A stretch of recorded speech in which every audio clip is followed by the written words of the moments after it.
Hello guys, welcome back to study brains education.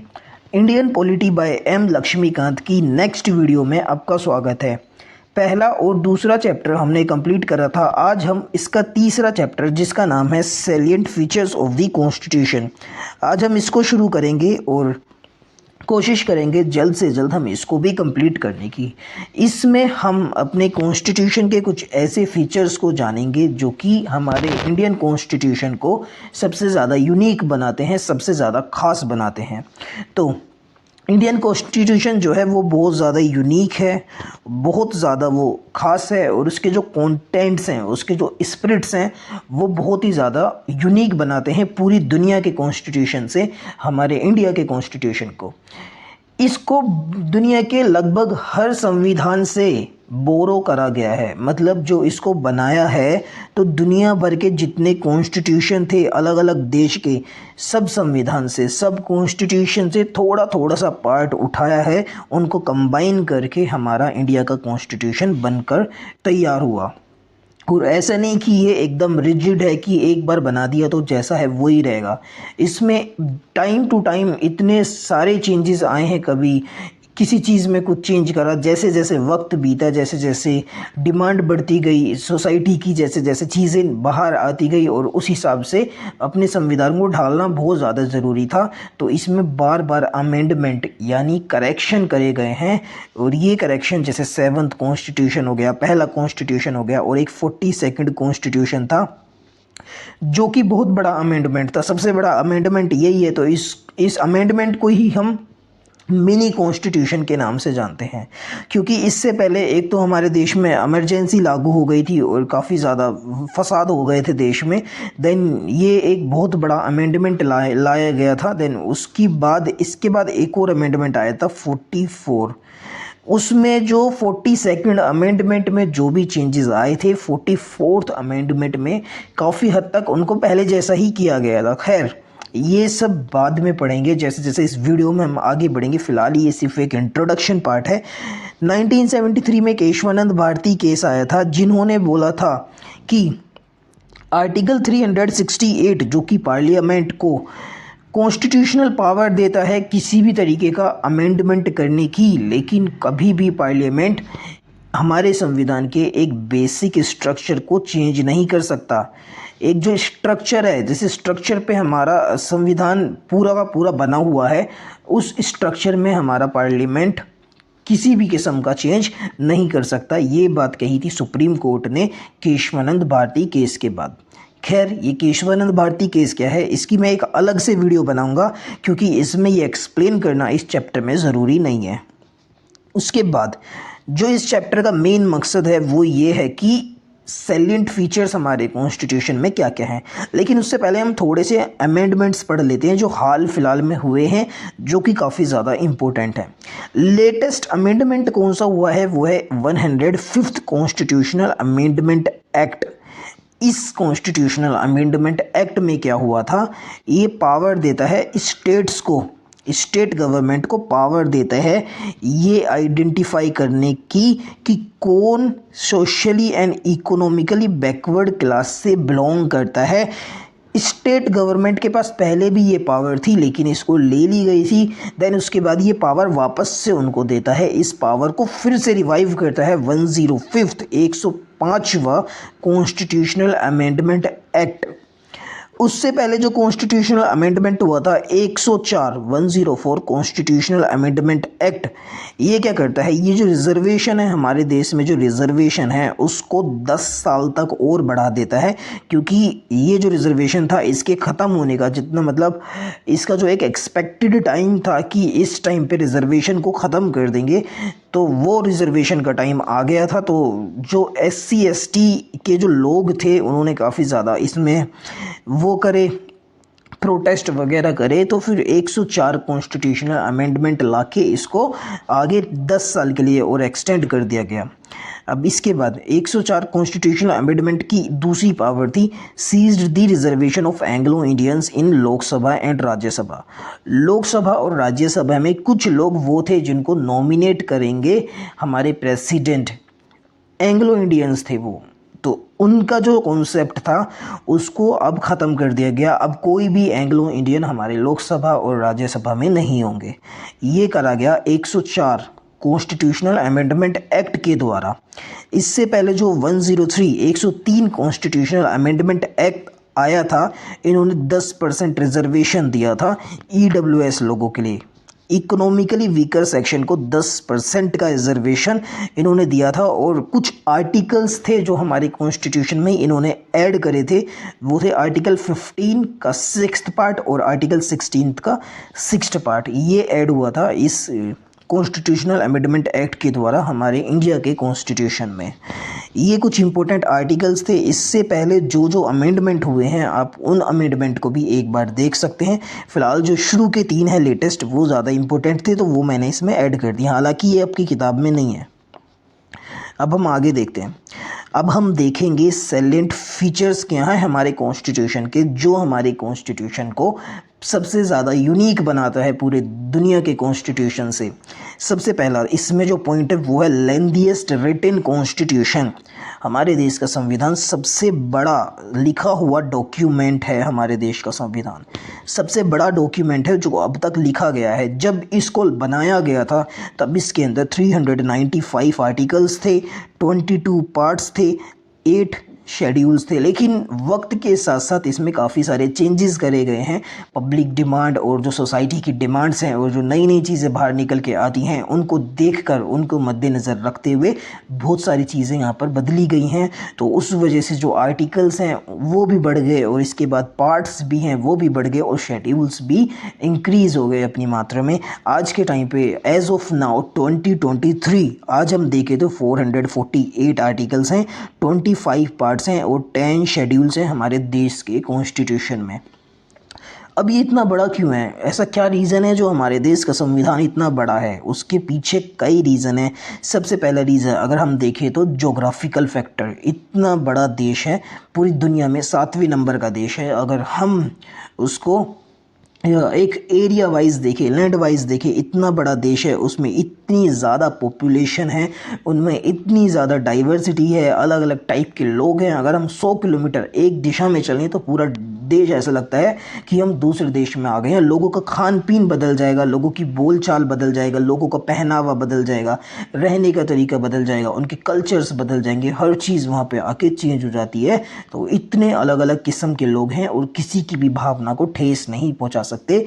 हर किसी को इतनी रिस्पेक्ट देनी है जितनी एक एक इंसान को, चाहे वो किसी भी ओहदे का हो, किसी भी रिलीजन का हो, किसी भी कास्ट का हो। जब इतना बड़ा देश है, इतनी पॉपुलेशन है उसकी, तो जाहिर सी बात है उन सब की भावनाओं को ठेस ना पहुंचाते हुए कोई ऐसी कानून की किताब लेकर आएंगे तो वो बड़ी तो होगी ही। उसके बाद हिस्टोरिकल फैक्टर्स है भाई। हमारे देश में जो पहले अंग्रेज़ों ने राज करा था तो उसमें ऐसी इतनी सारी चीज़ें हुई थी कि अलग अलग कानून वो लेकर आए थे, अलग अलग डील्स, अलग अलग संधि उन्होंने अलग अलग लोगों के साथ कर रखी थी, ट्राइबल लोगों के साथ अलग थी, और इतने सारे कानून थे जो हम लोगों के ऊपर उन्होंने लागू कर रखे थे। तो उनको देखते हुए और उनका जो प्रभाव हमारे लोगों के ऊपर पड़ा था, उन सब चीज़ों को मद्देनज़र रखते हुए इस तरीके से हमारे कॉन्स्टिट्यूशन को बनाया कि वो हर किसी के लिए बेहतर रहे, हर किसी के लिए बेस्ट हो। तो वो हिस्टोरिकल फैक्टर्स ने बहुत ज़्यादा इन्फ्लुएंस करा। और जब हमारे देश में अंग्रेज़ों का राज था तो एक कानून आया था गवर्नमेंट ऑफ इंडिया एक्ट 1935। उसमें से बहुत सारी चीज़ें हमारे संविधान में एज इट इज़ कॉपी करी गई थी। ये भी एक हिस्टोरिकल फैक्टर का ही हिस्सा है। उसके बाद हम देखते हैं single constitution for both the centre and state. जब हम अमेरिका की बातें करते हैं, अमेरिका है यूनाइटेड स्टेट्स ऑफ अमेरिका। इतनी सारी स्टेट्स हैं, वो सब यूनाइटेड होकर एक देश बनाती हैं जिसको बोलते हैं हम अमेरिका।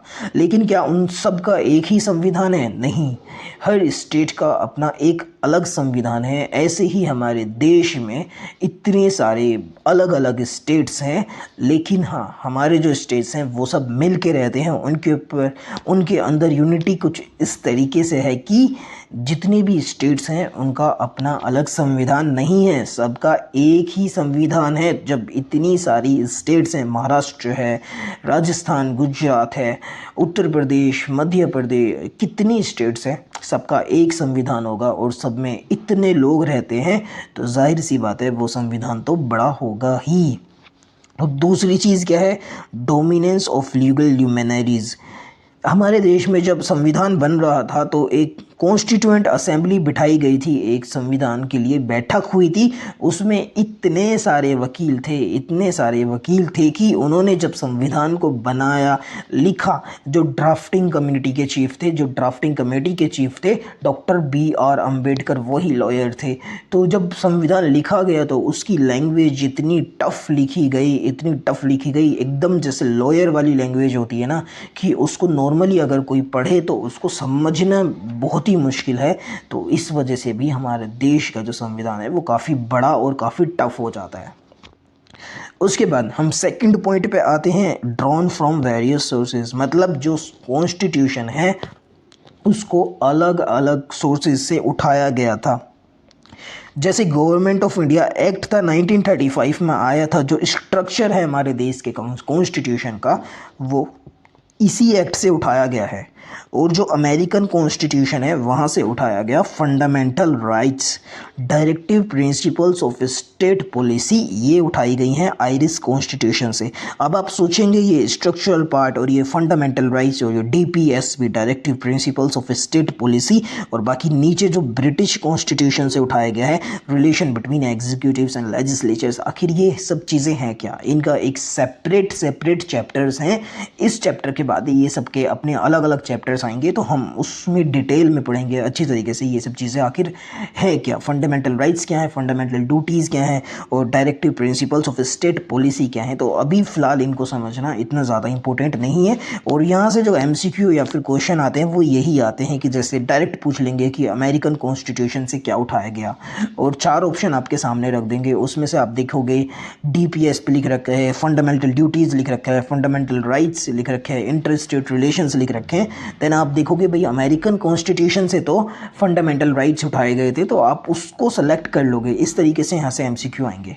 देन मैंने यहाँ पर एक पूरा टेबल लगा रखा है जिसमें एक बार पढ़ लेते हैं कि इसमें क्या क्या चीज़ें किस किस जगह से उठाई गई हैं।